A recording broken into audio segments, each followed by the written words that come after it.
Si tú combinas la ropa, o sea, el vestido con ropa interior, o los zapatos, el color de los zapatos con la ropa interior. Yo no creo que... Te preguntarás, ¿cómo llegamos a esto?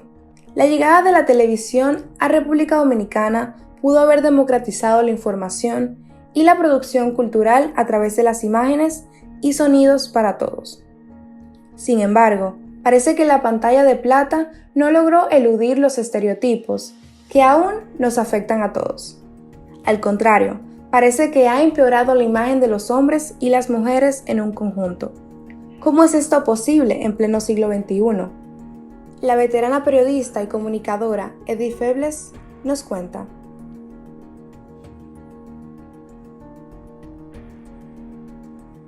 Distinguida Edith Febles, primero que nada, muchísimas gracias por otorgarnos el honor de esta entrevista. Realmente es un prestigio para nosotros. Creo que su carrera es sobre todo sobresaliente como periodista y comunicadora y en los diferentes medios del país. Hoy queremos conocer más sobre sus experiencias de primera mano. Entonces, la primera pregunta es más una pregunta personal de parte del grupo. Recordamos que usted hizo una conferencia dentro de la misma Pucamaima, donde usted mencionó sobre su fondo en la carrera periodística, de cómo usted empezó a la edad temprana de 14 años. Entonces, lo que quisiéramos saber es si desde ese momento usted empezó a sufrir o incluso a atravesar algunos retos sexistas a esa misma edad. Bueno, yo debo decir que eso para mí quizás fue de las mejores experiencias que me dio el valor para seguir después, en el sentido de que estuve en un escenario muy sano.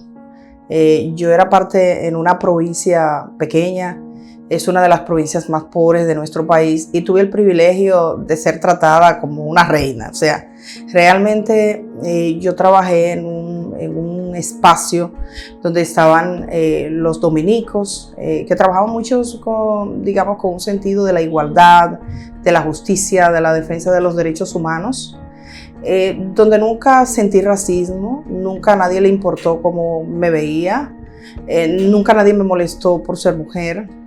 Y eso vine a conocerlo aquí en Santo Domingo y mucho tiempo después a ser consciente, por ejemplo, de que hay gente que el cabello le importa, que hay gente que le importa si eres mujer, que hay gente que le importa el color. En mi pueblo yo no sentí eso. Sí, quizás en las experiencias escolares, por ejemplo, ahí ya no más. O sea, yo recuerdo un par de estudiantes que tenían o hacían alusión a mi frente, que yo tenía la frente muy grande. Y entonces yo vi a Naomi Campbell en una revista y ella era una top model conocida y yo dije, ay, pero ella tiene la frente más grande que yo. Y le llevé a Noemí al curso y le dije, miren, yo me parezco a ella. Ahora me doy cuenta que ese es un sentido de referencia que es utilizada en el mundo entero, en el sentido de cuando ves otras personas te das cuenta de que estás bien, de que no hay ningún problema. Y creo que ahí murió con esa revista, ya yo supe y siempre anduve con la frente en alto. Tenemos entendido que usted ha trabajado tanto en la radio como en el periodismo y la televisión. Quisiéramos saber, ¿en cuál de estos medios le fue más complicado subir y ser recibida de buena manera? La verdad es que yo seré quizás un caso raro, pero a mí me encanta la radio, hice radio mucho tiempo. El periodismo escrito siento que fue la plataforma esencial para el rigor, porque en la prensa escrita tienes un portero y la televisión fue el reconocimiento público. Indudablemente que la televisión es más desafiante. Si en la radio vas tranquilo, vestido como quieres. Si en la prensa escrita no tienes que exponerte. En la televisión incluso para hacer una entrevista ya tiene otras implicaciones. Entonces yo diría que frente a todo ese tipo de cosas, las mayores preocupaciones que pude albergar fue el momento de comenzar en la televisión, aunque para entonces ya yo era una persona madura, una periodista que tenía cierto reconocimiento. No obstante eso, fue quizás el medio y sigue siendo que plantea mayores desafíos, sin duda alguna. ¿Ha sufrido de inconvenientes o prejuicios en alguno de sus trabajos por simplemente ser mujer? Yo no siento que haya sentido un perjuicio en particular, pero es verdad que la mayor parte de los medios nuestros, las mujeres son las que están haciendo el trabajo y son medios dirigidos por hombres. Y eso ya nos dice algo, eso ya nos está manifestando una condición que se da. Yo puedo decir que quizás sea más desafiante para una mujer periodista si está en la televisión o si está en la radio, en mi modo particular en la radio, en el momento de poner en escena el contenido. Estás con hombres y puede surgir un comentario que te sientas ligeramente incómoda. Entonces, aprender a manejar esa situación, aprender a eludir, aprender a salir sin ser lastimada y sin mostrar ninguna molestia, pero sí a poner unos términos y unas distancias claras para ser respetada. Con el tiempo ya eres respetada, ya todo el mundo sabe cómo piensas, ya todo el mundo sabe quién eres. Pero cuando comienzas quizás con compañeros y personas que no conoces, te ponen a prueba. Y ese es un ejercicio diario. Yo diría que las chicas jóvenes deben ser muy conscientes de ese límite. Es un límite que comienza desde que inicias en el trabajo. Es una distancia que se guarda, es un relaje conmigo. En mi vida personal no es un asunto de discusión. Es que la condición de ser mujer y de lo que yo piense o de qué relación personal tenga no es un tema de escrutinio público. Es el tipo de distancia necesaria. Yo puedo decir que siéntese en ese momento que pones ese límite. No es que haya tenido ningún inconveniente, pero desde mi punto de vista es un reto más grande para las mujeres que para los hombres. Excelente. Próxima pregunta. ¿Podría hablarnos un poco de cómo ella o cómo usted ve la evolución de la sexualización de la mujer desde sus comienzos hasta hoy en día? Bueno, vivimos una época de mayor libertad. Quizás las chicas ahora tienen unos niveles de expresión por sus redes sociales, por sus contenidos, yo diría que por la capacidad de conducir con cierta independencia. Vivimos unos tiempos de mayor independencia para levantar nuestras voces, para hablar, para hacer. Pero hay algunos vicios y algunas miradas que son limitantes, sobre todo para las mujeres, que lo podemos encontrar aquí y en el mundo entero, por una historia de patriarcado, por una mirada que se ha dado a la mujer en todos los tiempos. La publicidad ha sido quizás el segmento donde más se abusa de esa imagen de la mujer, que para vender un carro vendes a una chica en pantalones. Entonces, eso lo podemos encontrar en los programas cercanos al espectáculo, por ejemplo, en esa costumbre rabiosa de tener 6 hombres y una mujer de excusa en un panel, o 5 hombres y una mujer. Pienso que son desafíos que siguen vigentes y también son para las mujeres. Para nosotras, porque dentro de ese ámbito se nos ha enseñado a tener cierta dificultad para trabajar con las compañeras mujeres, a no hacer equipo con mujeres. Yo creo que nosotras tenemos que estar muy conscientes, sobre todo si tienes un programa de televisión, un programa de radio, a compartir con una mujer de igual a igual. Eso quizás tenga un fundamento en que decía aquí una feminista que conocía yo que a los hombres se le entrega una pelota para que jueguen en equipo y a las mujeres una muñeca y están jugando solas.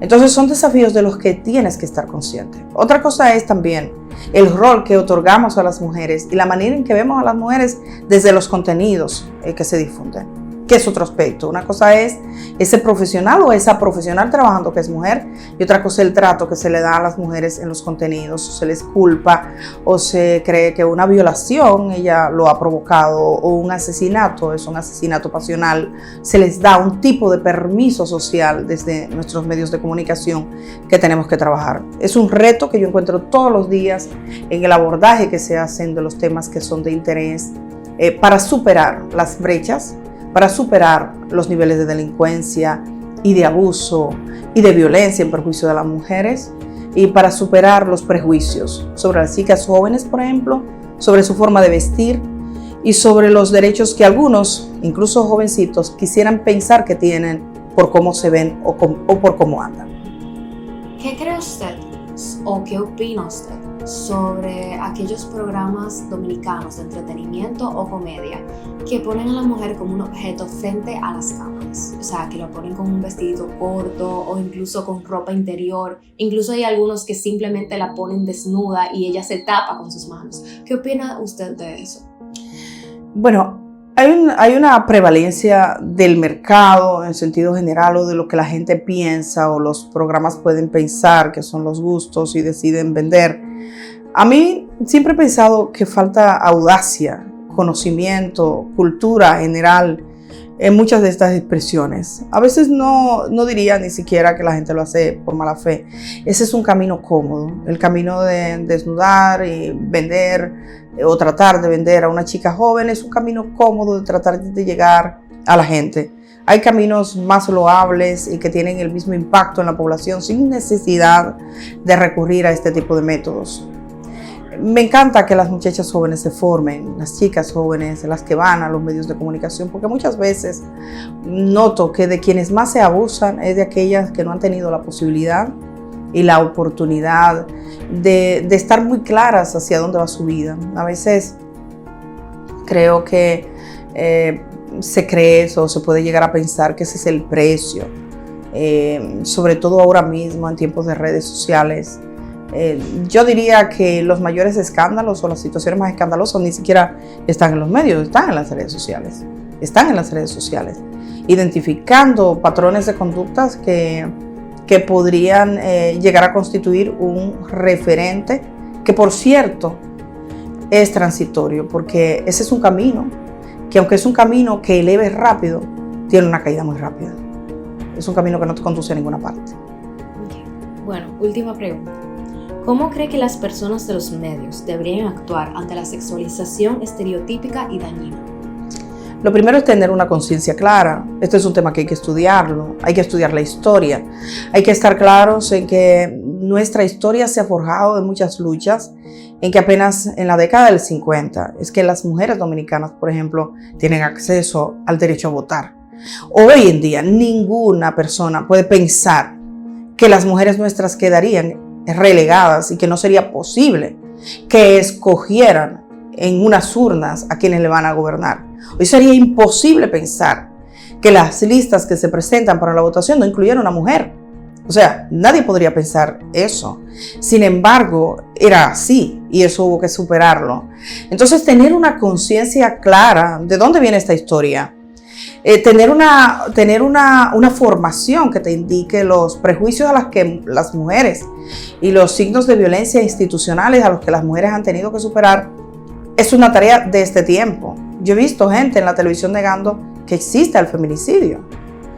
Hay gente que no quiere reconocer los desafíos que tienen muchas de nuestras mujeres simplemente para vivir, para separarse de una pareja si así lo desean. Y desde mi punto de vista, esa es una situación muy grave. Yo quisiera pensar que la formación, que el sentido de responsabilidad, porque es una increíble responsabilidad, porque a fin de cuentas, la gente desde su casa, los jóvenes nuestros van formándose una idea de cuál es el derecho que tienen, de cuáles son los derechos que tienen las chicas, puede conducir a este país a una relación distinta. Yo entrevistaba a la ex vicepresidenta de Costa Rica una vez sobre los sucesos de violencia en perjuicio de las mujeres en República Dominicana y ella decía, cuando en una sociedad pasa eso, esa sociedad está enferma. Nosotros tenemos una sociedad enferma en las relaciones que tiene con sus mujeres. Cada rato, cada semana nosotros vemos una chica que cae. Entonces tenemos que preguntarnos todos, y eso por supuesto incluye a los medios de comunicación, qué es lo que estamos haciendo. No estamos teniendo los mejores resultados. Y si bien es cierto que no todo termina en una muerte, hay muchos tipos de muertes que podríamos incluso ser testigos cuando no se respeta la libertad o cuando no estamos educando niños jóvenes que piensen que tienen que respetar. Los medios de comunicación tienen mucho que ver con eso. Si nosotros hiciéramos un análisis, y de hecho hay tesis que lo hacen, veríamos que es mucho el odio quizás, el sentido de irracionalidad, de irrespeto, de no sentir a la mujer como una persona que es sujeto de derecho, que se ha pregonado. Y no apuntarás la bala, no serás quien mate, pero en definitiva esto termina así. Es una tragedia.